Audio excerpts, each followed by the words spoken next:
So this is kind of an off-the-cuff video, kind of inspired by some of the software update stuff I've been talking about, like last week with the DR boost improvements, and also kind of remembering Philip Bloom's video on Sony and how they just release cameras and don't include features in them like focus, breathing compensation, and things like that. How their flagship A1 hasn't gotten like any feature updates, and how some other cameras are just being like abandoned in pursuit of like the new, brand new shiny thing.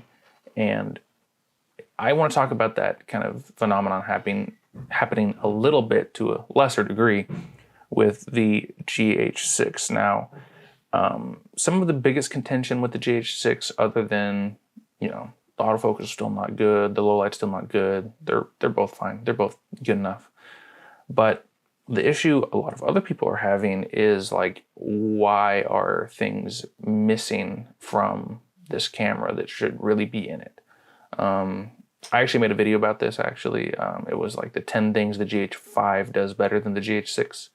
I did have to combine like all the GH5s, GH5, GH5 Mark II, GH5S, all together to come up with 10 things, but it got me thinking. I'm like, man, I'm thinking about selling a GH5 Mark II, and I'm like, man, can I really sell it? Because some of the stuff like the live view composite or the pre-burst for photography would be really, really nice. People are like, is the GH6 a photography camera? And they say GH6 is like totally fine for photos. I love it for photos.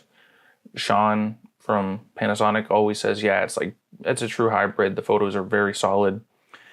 But why isn't there live view composite? The S5 here has live view composite. The GH5 Mark II has it. Randomly, the G100, the like vlogging camera that's like $400 or $500 has it. And the GH6, the flagship, doesn't.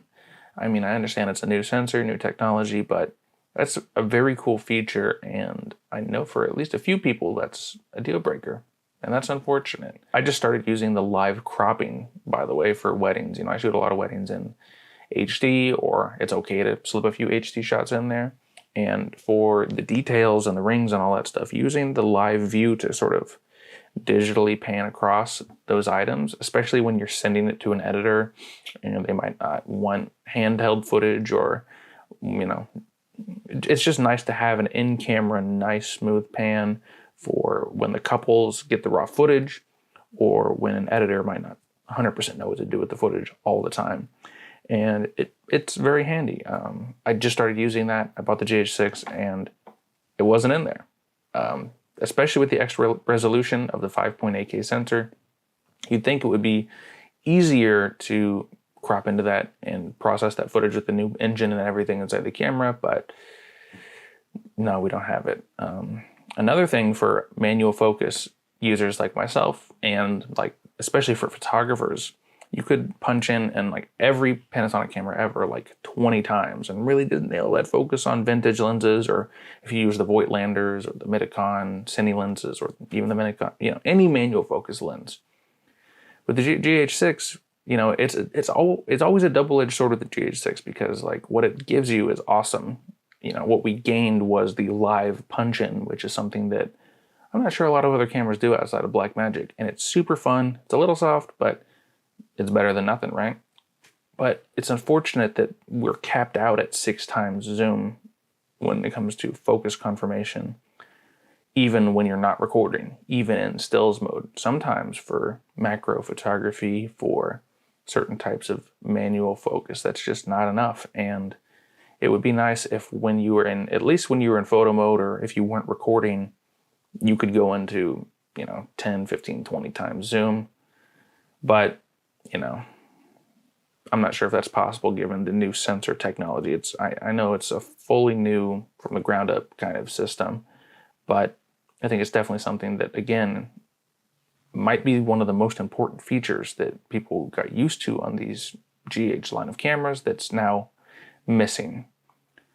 And then there's a few other things too, like the live streaming from the GH5 Mark II, which isn't as important to me, but still it's like, some people might be buying the GH5 Mark II over the GH6 just for that. And I think that's fine, but if it was me, it still feels weird that some of these basic features that have been included for a while in these cameras are missing. There's a few other things too, like not as many autofocus options, or, you know, I use One Area Plus, for example. I mean, we're getting into the weeds now, but this One Area Plus mode on the camera is really, really cool. I really enjoy it, but on the GH5 Mark II, on the GH5, on the S5, I should say, you have a lot more options in terms of sizes. It can get a lot bigger, and the GH6 only has like 2 sizes for the One Area Plus, and it's like tiny to like kind of small. And